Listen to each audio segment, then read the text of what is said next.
Welcome to TS9 Telugu news.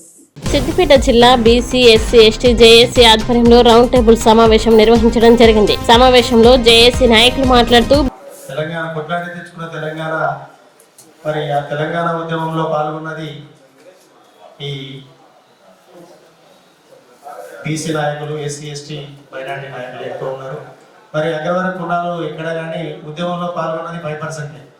మరి అలా కొట్లాడి తెచ్చుకున్న తెలంగాణలో నిధులు వాళ్ళకేయండి, నియామకాలు వాళ్ళకేయండి. మరి మనమేమో ఇంకా ఉద్యమంలోనే ఉన్నాం. ఇంకా ఎన్ని ఉద్యమాలు చేస్తే మరి మాకు ఈ రిజర్వేషన్ కల్పిస్తారో. 5% లేని అగ్రవర్ణ కులాలు ఇవాళ అన్ని రంగాలలో ఆర్థికంగా, రాజకీయంగా, వ్యాపార రంగంలో ముందుండి వాళ్ళు కోఆర్డినేషన్ చేసుకొని ముందుకు తీసుకుపోతున్నారు. మనల్ని ఇంకా ఇక్కడనే అడగబోతున్నారు.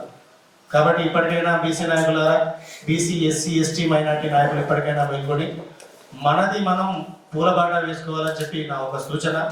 దానికి మీరు తీసుకున్నటువంటి నిర్ణయానికి దేనికైనా కట్టుబడి ఉండి మా లింగాయ సమాజం నుంచి పూర్తి మద్దతు తెలియజేస్తాము.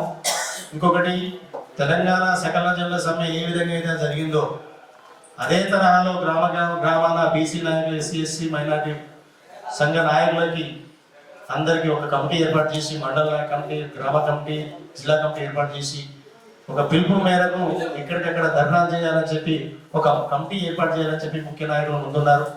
మనం ఫస్ట్ జేఏసీ ఒక కమిటీ ఏర్పాటు చేసుకొని ఒక నిమిషంలో జేఏసీ ఒక కమిటీ ఏర్పాటు చేసుకొని మీరు కూడా పెద్దలు ఏంటంటే పూర్తిగా బీసీ సమాజం కొరకు కొన్ని ఒత్తిళ్లకు తట్టుకొని కార్యాచరణను తీసుకొని నిలబడి చేసే విధంగా ఉన్నవారిని, పూర్తి స్థాయిలో బీసీ సమాజం కొరకు పూర్తి స్థాయిలో పనిచేసే వారిని తీసుకొని ఎన్నుకొని మీరు కూడా కొద్దిగంత జడితిస్తే బాగుంటుంది. పూర్తిగా జడితిస్తారు అనిపిస్తుంది నాకు.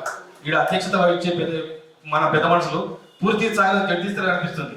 ఎందుకంటే మన మేధావులందరికీ కూడా డౌట్ ఎందుకు వస్తుందంటే ఏదో అంటి ముట్టనట్టుగా కార్యక్రమాలు ఉంటున్నాయని అనిపిస్తుంది. కాబట్టి ఇక్కడ ఉన్న ప్రతి ఒక్కరూ ఒక్కొక్క 100 మంది 1000 మందిని కూర్చునబెట్టి ఒక గంటల సేపు మాట్లాడి వాళ్ళ సమాధానం ఇప్పించి వాళ్ళని ఒప్పించే నాలెడ్జ్ ఉన్న వాళ్ళు. కాబట్టి మీరు కూడా పూర్తి స్థాయిలో జడితిస్తలేరు. కాబట్టి పార్టీల మీద మన మీద ఉన్న ఒక ముద్ర ఉంది. కాబట్టి అదే సరే కొన్ని రోజులు ఉంటున్నాం కాబట్టి అది ఒక పక్క పెట్టేసి మన ఉద్యమాన్ని మాత్రం నీతిగా నిజాయితీగా బీసీ సమాజం కొరకు చేస్తున్నామనే నమ్మకాన్ని వాళ్ళకి కల్పించాలని చెప్పి మిమ్మల్ని కోరుతూ, ముఖ్యంగా దీనికి పునాది వేసిన చెప్పుకోవాలి అంటే ఎస్సీకి సంబంధించిన మన పత్తుల చంద్రమన్న నా ఆత్మీయ మిత్రుడు. చాలా సంవత్సరాల నుండి ఎప్పుడు కలిసినా కూడా మామూలుగా మేము చర్చించేవాళ్ళం. వాస్తవానికి బీసీ వాళ్ళకు పురుడు పోసిందే ఎస్సీ ఎస్టీ వాళ్ళు. దీనికి మూల కారణమే వాళ్ళు. కాబట్టి వాళ్ళే వెనుకుంటూ నడిపిస్తున్నారు వాస్తవానికి. కాబట్టి ప్రత్యేకంగా వారికి కృతజ్ఞతలు తెలియజేస్తున్నాను.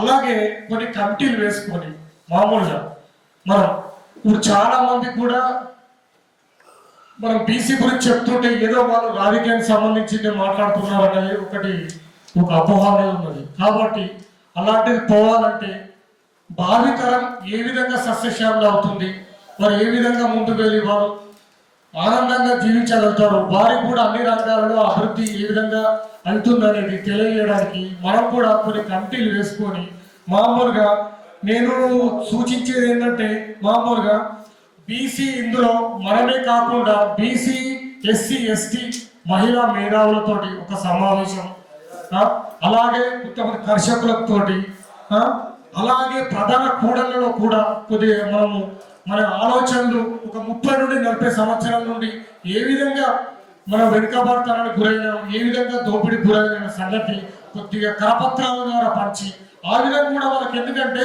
ఇప్పుడు అందరు చదువుకున్న వాళ్ళకి అర్థమైతే అనుకోవద్దు, చదువు లేని వాళ్ళు కూడా చాలా మేధావులు ఉన్నారు మన దగ్గర.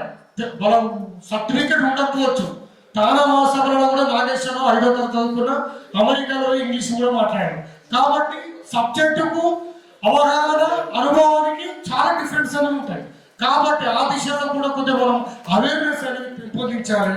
అలాగే చూసినట్టయితే సమాజంలో ఉన్న మేధావులు, డాక్టర్లు వాళ్ళతో కూడా కొద్దిగా కమిటీలు వేసుకుంటూ మనకు కూడా సమావేశమై వాళ్ళ యొక్క కూడా మనము మద్దతు అనేది కూడగొట్టుకొని ఈ విధంగా చేయడం వల్ల కూడా కొద్దిగా మనకు బీసీ అనేది మనము ముందుకు పోవడానికి ఆ విధంగా మనకు ఉంటుంది. ఫస్ట్ బీసీ ఉద్యోగం కావాల్సింది ఏంటంటే లాయర్లు ఉండాలి, మండలంలో లాయర్లు ఉండాలి, పత్రికా విలేకరులు ఉండాలి, కళాకారులు ఉండాలి. ఈ విషయంలో అడుగు ముందుకేస్తే ఏంటంటే గ్రామ స్థాయిలో కావచ్చు, మండల స్థాయిలో అదే మనం బీసీ ఉద్యోగం కొట్లాడితే మన కోసం వారి అడ్డా ఒక ప్రెస్ మిత్రులు వస్తారు, ఒక లాయర్ వస్తారు, తోటి పోరాటం అనేది ఒక అవగాహన ఉంటుంది. ఈ రకంగా చేస్తే బీసీ ఉద్యోగం ముందుకు పోతుంది. రేపు రాబోయే రోజుల్లో సర్పంచ్ ఎలక్షన్లు కానీ రాబోతున్నాయి. మరి నా సూచన ఒకటే, ఎక్కడైతే బీసీ వాళ్ళు ఎస్సీ ఎస్టీలు పోటీ చేస్తా అనుకునే వాళ్ళు ఖచ్చితంగా జనరల్ సీట్లు అయినా మనంతా బీసీ ఎస్సీ ఎస్టీలంతా ఏకమై ఒక్క తాటిపై ఉండి వాళ్ళని గెలిపించుకుంటేనే రేపు రాజ్యాధికారం మనకు, దీన్ని బట్టి రాజ్యాధికారం మనకు దక్కుతుందని. మరి అలాగే ఒకటే, ఇప్పుడు చాలా మంది మిత్రులు జిల్లాకు సంబంధించినటువంటి సమాచారం లేదని అనుకుంటున్నారు.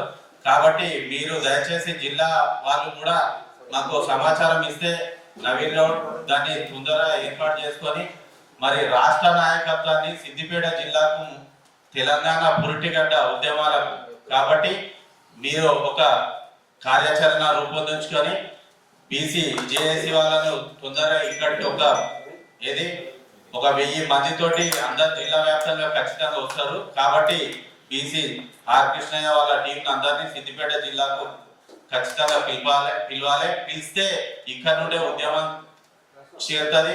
మరి ఒక జిల్లా వ్యాప్తంగా కూడా మనం ఒక సమాలోచన ఇక్కడే సిద్దిపేటలే కాకుండా నెక్స్ట్ మిడిదొడ్డి కానీ, దుబ్బాక కానీ, హుస్నాబాద్ కానీ, తోట మండల్ కానీ ఇలాంటి గ్రామాలలో మండలాలలో మనం సమావేశం ఏర్పాటు చేసుకుందాం.